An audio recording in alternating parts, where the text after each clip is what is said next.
Recently, I've been watching the divisions in the United States of America. Our country is more divided than it seems to have been in years.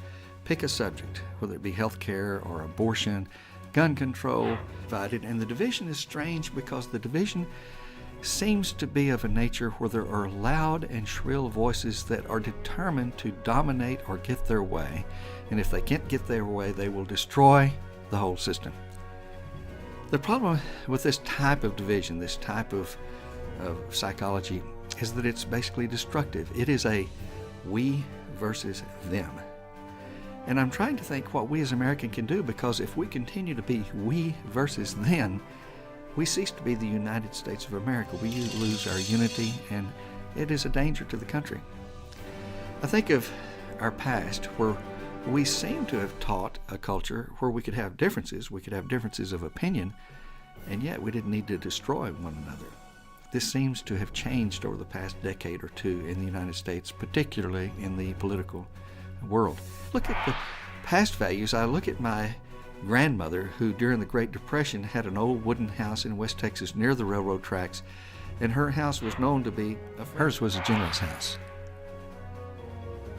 Near the railroad tracks, the hobos always knew that if they needed a meal, they could go to the Boothe place.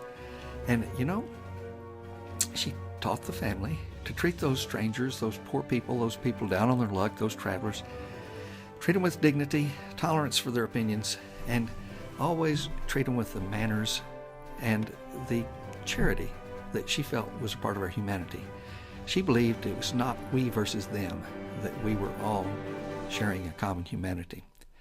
I think of the story of Sam Rayburn, the great legislator who served as Speaker of the House for both Democrats and Republicans for many years. Sam Rayburn said, if we consider that the United States has a great Thanksgiving table, at this table, do we say, hey, there's always room for one more at our table to share the blessings of this country? Or do we say, you're only invited by written invitation if you're a member of the correct country club and of a certain social status? He said, of course, if we believe in the Statue of Liberty and the values of the United States of America, it's not a we versus them, it's a us. We're in this together.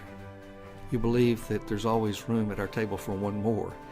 And if we consider our common humanity and common citizenship as Americans, we should learn not to be destructive, but to be respectful, kind, generous, and again, a dose of manners that it seems this generation, particularly in the political arena, seems to have forgotten.